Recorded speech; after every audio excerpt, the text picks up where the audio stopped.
You could be missing out on a ton of clients simply because you're choosing the wrong podcast format.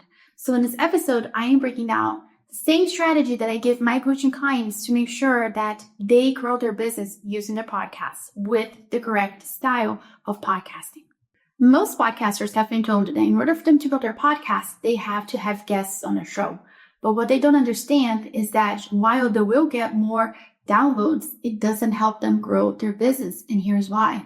Because the listener was there for the guest. And as soon as the guest left, so did the listeners. So if your goal is for you to grow your business using your podcasts, then you have to be able to highlight your expertise and your thought leadership inside of your podcast episodes. And when you are doing interviews all the time, that becomes very difficult. And honestly, here's the thing about podcasting that nobody talks about. You probably have your marketing nailed down. Your Instagram is on point. If you have a YouTube channel, it's on point. If you do LinkedIn, it's like chef's kiss. But when it comes to podcasting, whenever somebody starts a podcast, they go into motivational speaker mode and they don't integrate their podcast into their marketing, into their funnel. So don't be that person that has this podcast and sitting on the side outside of their marketing ecosystem. So make sure that your podcast becomes this really powerful funnel by highlighting you. For example, if you have an Instagram account, your Instagram account is not highlighting other people. It's highlighting your expertise. You're sharing your thoughts, your experience, your breakthroughs in your content. It's the same thing in your podcast. That doesn't change. Your podcast is still a marketing channel. So make sure that you're leveraging that, because I promise you that if you follow these rules, your podcast will become your best marketing funnel. And here's the other thing too. When you look at all the big podcasters in this podcasting space,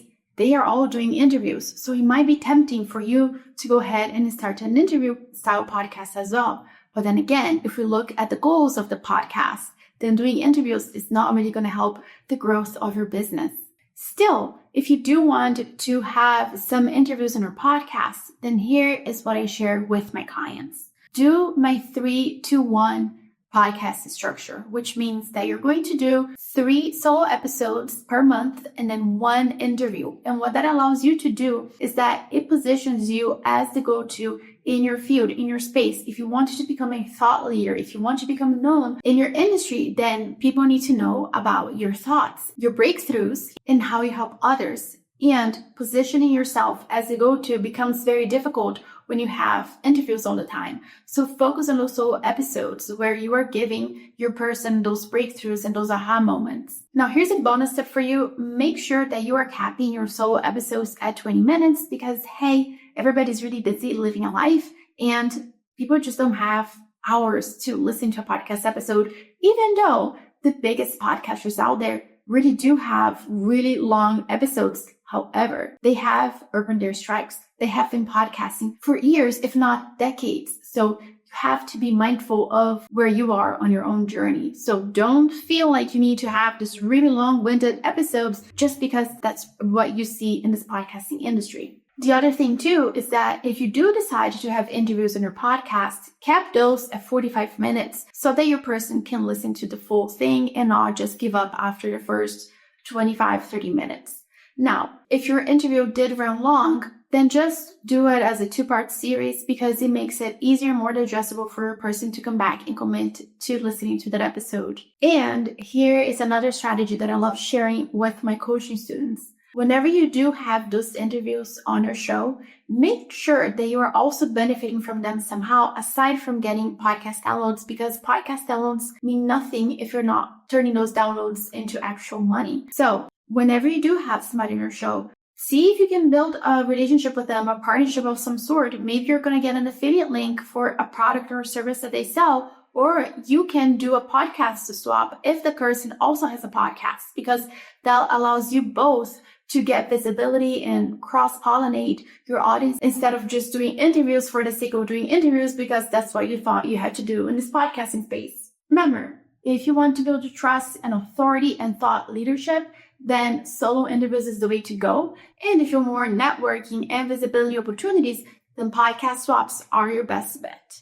And trust me, it might feel overwhelming to feel like you're only going to do solo interviews or the majority of your episodes are going to be solo interviews. But let me tell you that once you get in the hang of things and you start doing it, it gets so much easier and you're going to have so much content to talk about. So even if you are in the beginning stages of your podcasting journey, it will get easier for you to talk about things because people will start to follow you and ask you questions, and you're going to find different ways to talk about something from different angles, from different experiences. So you're never going to run out of things to say. So do not fear solo episodes. So now that you have the right format to grow your authority and your business, you need to nail down the most critical part of your podcast episode, which is the intro. Because you could have the best episode ever, but if you're lagging on forever and people don't understand what they're going to get out of your episode within the first 15 seconds, they're going to bounce and all the hard work was for nothing. So in the next episode, I am breaking down how to record the best podcast intros that keeps your person hooked and also increases your retention rate. See you then.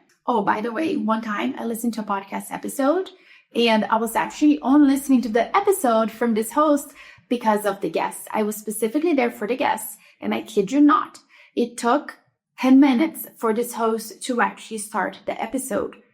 Don't be that person.